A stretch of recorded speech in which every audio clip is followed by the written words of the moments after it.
it just feels like the students really right now don't know what is even being debated here. After the first board meeting, my dad talked, and a bunch of students approached me and said, either why did your dad talk, or why does he even care? Some of them even said, why is he trying to get the unisex bathrooms removed? And that's not even what's being debated here.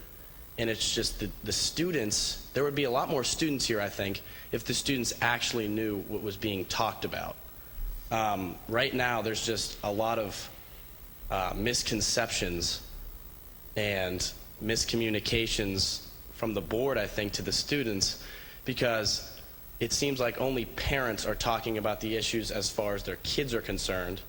And as a student of Pine-Richland High School, it just seems like none of the kids are talking about it. One, they might be scared, which right now I'm pretty stinking scared just talking about here, because I know tomorrow people say stuff to me, but I just feel like there's a lot of girls and guys that I've talked to that just feel really uncomfortable with this, and it just something needs to be done about it. So, thank you.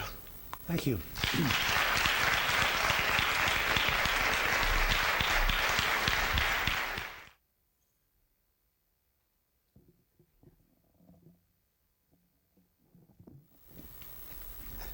Dear members of the school board, my name is Nathan Stuyvesant. I'm a junior in Pine-Richland.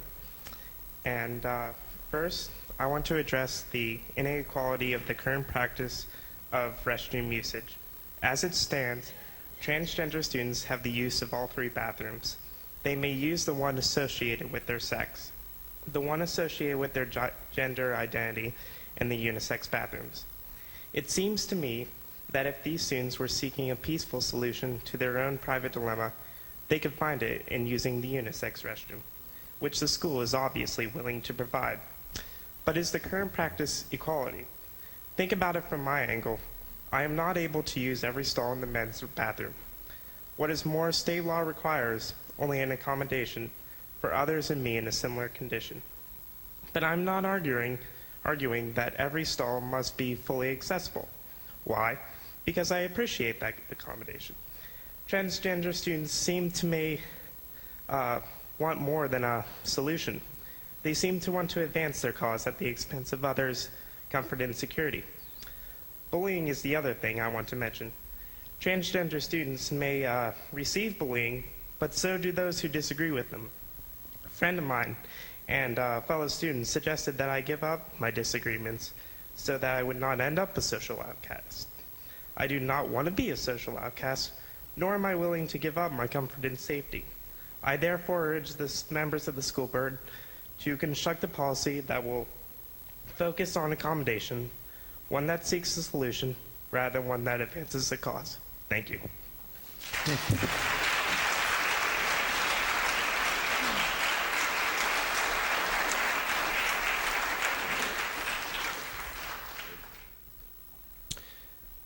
I want to begin by acknowledging the courage of my son to come up here and say the things that he did.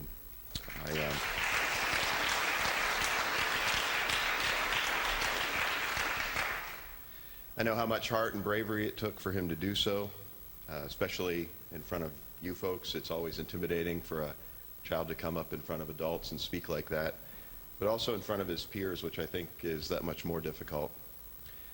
He knows what it may cost him to have done what he did this evening, and yet he speaks from the heart with courage and conviction, and I admire him for that. Let me tell you how courageous it was for him to do what he did this evening. Recently, he was in a classroom, and a teacher told his class, excuse me, that those who now oppose the rights of transgender students would 20 years from now be viewed as racist. That's unbelievable. I think the school prides itself on its anti-bullying policy. How is it that my son came home from school feeling as if he had been bullied in the classroom? I want to know how it is that we, treated to the educational meeting that we were treated to a couple of weeks ago, were not bullied ourselves. The psychiatrist that you had in told us that if we or our children were uncomfortable, being in a restroom with a person of the opposite sex, we needed to be re-educated because there were racists back in the day who were uncomfortable with people of a different color skin being in the same room with them. How is that not bullying? The current laws support our innate sense of shame and indecency with regard to this whole situation. I'm talking about privacy now. Natural law and PA state legislation tell me I'm right to think the way that I do and feel the way that I feel. But your educational meeting told me that I was in need of re-education. I went home feeling bullied. What is more, I'm curious, when are you planning to have a meeting, another education meeting, where the other side is proposed? We just heard a man tell us that we shouldn't be thinking about transgender issues, but we were educated in it a couple of weeks ago. Let me gently remind you, the members of the school board, you're not to worry about the all-seeing eye of the LGBT community, as some suggest. You are to be concerned about our seeing eye. We're parents, and we've entrusted you with the task of creating policy that concerns our children. That's your job, and that's your concern. There are some of us, and I happen to be one of them, who think that there is a greater eye that's watching you, and I hope that you bow to him in creating this policy, and certainly that's the Lord Jesus Christ. Thank you for hearing me. Thank you. It has been brought to my attention that in some of the past meetings, some students have spoken on what seems to be behalf of the entire student population. One of the main ideas that was stated was that our students do not necessarily care about the decision that was made. However, that statement, with all due respect to the students that were saying this, is far from the truth. I personally have heard of instances in which students refuse to use either bathrooms in alarm that a transgender student would walk into the same closed area as them. I understand that the unisex bathrooms are for any student that does not feel comfortable using the restrooms provided if one does no longer feel comfortable in the gender-specific bathrooms. Right now, we are taking a small specific population of a much greater group of students and catering to their needs.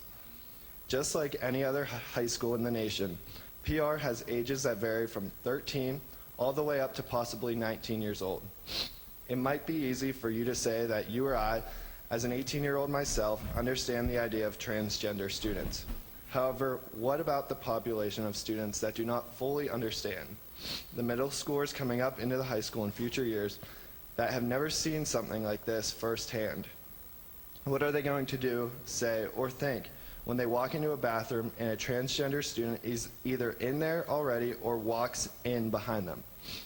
Why expose such a young, immature kid to a concept that a lot of adults don't understand?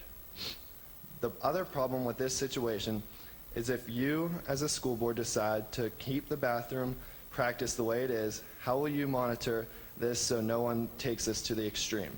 Currently, I'm allowed to wake up tomorrow morning saying I believe in my mind I'm a girl and walk into either a girl's bathroom or even change in a girl's locker room. I know for a fact that if I was a father with a young daughter in this district, I would feel disgusted with that idea. This isn't a debate whether parents or students are for or against transgender students. This is a fight for the safety of all kids in this district. The final thought I leave you with is back in 8th grade, a friend made a certain sexual joke to a girl during class, and she then reported it, saying it made her feel uncomfortable. Myself, along with one other friend, laughed at this joke. All three of us received various suspensions for making one girl feel uncomfortable. So fast forward to my senior year, and now a handful of students are allowed to make an entire student body of 1,538 students feel uncomfortable without any repercussions. Isn't this a double standard? Thank you. Thank you. Privacy is a fundamental right. It's recognized in our country. It's recognized in our Constitution. everybody, regardless of whatever issues they're confronted with, have an expectation to have zones of safety, zones of privacy. The fact that people want to talk about being scared, they want to talk about sexual assault, they want to talk about all these parade of imaginary horribles, quite honestly, I'm not concerned about that. We're in a school. But don't turn around and tell me and tell my children that you've got to look the other way, because that's not reasonable either. There's a way for everybody's interest to be protected and to minimize the imposition that you're placing on people. There is an underlying issue of bullying going on because of this situation, okay, for those students that are involved. It's absolutely happening. I've heard from a lot of parents, and you've just heard from students, and you even have teachers getting involved in it, okay? We're working on something. We've got a plan in place to put something in place once and for all. That's awesome. But the one thing I want to beg for is, brevity throughout this process, and we have discussed it. There's a need to get this done. This community cannot afford another situation where there's more of this bullying going on, especially in light of the recent events over the last couple of weeks. We really need to put this on a fast track, not the glacial speed that you spoke to, Dr. Banyas, please. You scared the crap out of all of us, with that, but we get it. Process is important. You're a process guy, Mr. Stegman. I know that, and I appreciate that, no doubt about it. But what we're really aggravated about is how quickly a policy can get put in place without our consent. But then all of a sudden, it's going to take months to fix it, to put it back the way that it was.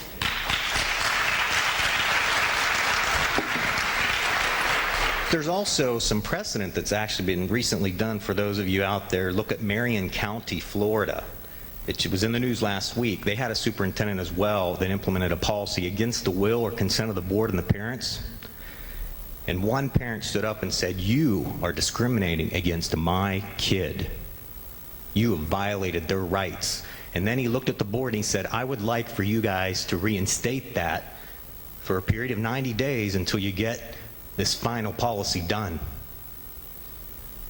Put things back the way it was so that large populace wasn't discriminated against while the policy was being done, the formal one."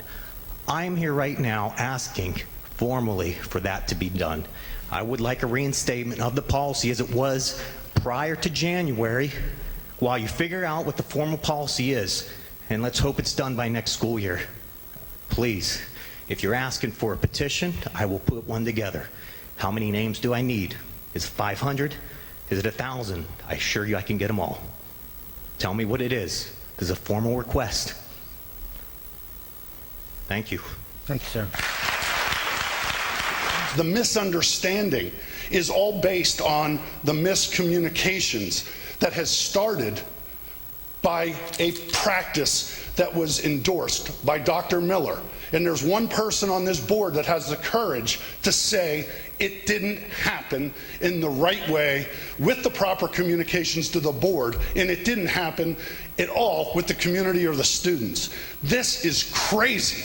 And we are going to talk about having something in place for 2016-2017. If you would write an email tonight and send out what the practice is and your thought process and how long it's been in place, I can assure you, you won't have 500 or 1,000 signatures. You'll have many, many more. And call into a talk show and clarify some of the semantics that we're dancing around right now, and tell them that the students and the people speaking out against this are not racial. It's not compared to Dr. Lyons or Mr. Lyons, comparing it to the 1950s.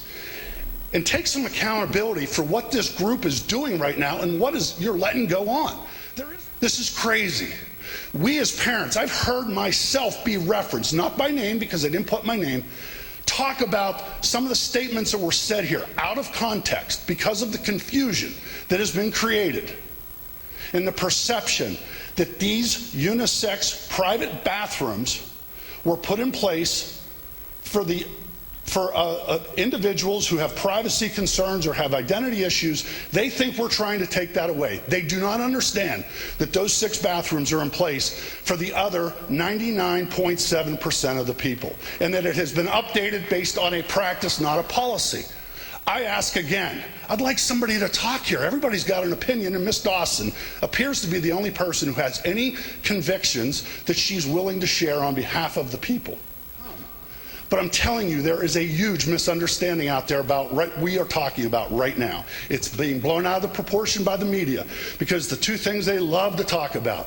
Somebody on this board, maybe all of you, received a letter. You received it from an attorney. There's a fear of a court case. There's a famous individual who has some backing, and they love to talk about that. They love to talk about the T-shirts that were printed. They love to talk about that, and then they love to talk about the fact that there's a bunch of us, whatever they want to use the words to describe us, that are trying to take away the private bathrooms that were put in place for this unique 0.3% of the people. I ask you, document what is going on in this school district, send it out tomorrow, copy the news media, and then we'll find out what the true public really feels. Please put out some sort of communication as what's going on here, but because people are very confused. They have no idea. They think this is a transgender problem, that everybody hates transgender. That is not the case. I feel, my heart bleeds for these kids that are in a gender identity crisis. I feel very badly. I'm the mother of 2 small children. I'm scared at what this community is going to turn into. But you know, you open Pandora's box once you say somebody can use the bathroom that they identify with that day. People are going to push the envelope. It doesn't matter. It's already happening. There's documented cases. Please don't be bullied yourself by lawyers or people with big names or big money that want to push you around, because that's not what we're looking for. We're looking for strong individuals to stand up for our rights as parents. And don't forget that there are children and they are minors. Thank you. Thank you. When I went home last month after the meeting, something that just kept stirring in my mind was a comment made by a board member in reference to the people that are showing up to these particular meetings to voice their opinion, and where were the people before. And that really bothered me, because what I came to realize was that before January, I didn't come to as many meetings because I trusted that things were being done in an honorable way. And now I need to be at every meeting because I feel like the trust is gone. I just wanted to make that statement. Thank you. And let me first say that it's a shame Mr. Lyons isn't here, because the most entertaining part of these series of meetings that I've attended is him trying to demonstrate how stupid you are and how stupid we are. So we've been missing tonight that form of entertainment. There's no doubt that the law in this area is heavily scrutinized and most likely to change. But why on earth we're choosing to get out in front of that is beyond me. I think the landscape will clearly change in the future, but why we're choosing, or someone, I don't know who, chose to enact a practice which changed the landscape of everything has come to be, and now, as other people have alluded to, now all of a sudden it's going to take months and months and months to come up with a policy, whereas who knows how long it took to enact the practice that's currently in place. I am very middle ground when it comes to all of these issues. And as far as I'm concerned, the debates that we have had are asinine. We are dealing with one half saying, my child is having their rights taken away. And then we have the other half saying, you're uneducated. You do not know enough. I was in that same class that the teacher said that I might be viewed as a racist. I was in that class, and I had around the same view. However, I did the math. I know of 5 transgender students in the entire high school populace. I may be misidentifying, I may be undercounting, but that is 0.3%. I will repeat that number. That is 0.3% of the entire school population. Now that, ladies and gentlemen, is asinine. How are we allowing a double standard, as Mr. Betts has said? The policy that we're going to make, you are going to make. I urge you and I plead you to understand that whatever decision that you make, you will offend someone. I'm here partly on my own behalf, but also on the behalf of my daughter, who is a 14-year-old 8th grader and will be in the high school next year. Just to give you a little bit of background, I have a master's in genetic counseling. I was a genetic counselor for many years before I had my children. I am now a counselor for adolescents who are at high risk for unplanned pregnancies. I ask you each to think back to when you were a teenager and when you had to change for swimming class in front of all the other kids in your class. Girls especially. It's mortifying. It's embarrassing. All kids develop at different ages, and if you think that the kids don't look at each other and make comparisons, then you don't remember what it was like to be a teenager. It is a privacy issue. It is a mental health issue for kids, not because I think anybody is mentally ill, but because body image and the things that go with it are extremely important at this age. Most psychologists and psychiatrists agree that your body image and your image as a person, whether it be gender and etc., is not really fully developed until you're in your mid-20s. And we're taking kids who are just entering puberty and asking them to not only be comfortable with their own bodies, but then be comfortable with something that is very difficult for them to understand and very difficult to process. My daughter is mortified at the idea that someone with male genitalia would be in the bathroom changing with her, regardless of what their sexual preference is. She's 14 years old. She's going to be 15 next year. Now, if I had been a high school student and somebody said to me, we'll make an accommodation for you so that you can change in privacy in either a gender-neutral bathroom or the nurse's office, I would have been thrilled at the idea of not having to change in the locker room with other kids of my own gender. I think it's extremely important, just like many of the others here have said, that to take the privacy issues of 0.3%, who are already being more than reasonably accommodated. More than reasonably accommodated. My own daughter said if somebody would let me change where people didn't have to see me, I'd be thrilled. 0.3% of the high school population. I just feel like bathrooms and locker rooms are vulnerable places, especially locker rooms and showers. And I just feel like you don't know how everybody feels. You have to have privacy in a bathroom, privacy in a locker room. It just seems to me that it should be a right. Thank you. Did you listen to the students? I'll tell you, my children will suffer tomorrow because I spoke.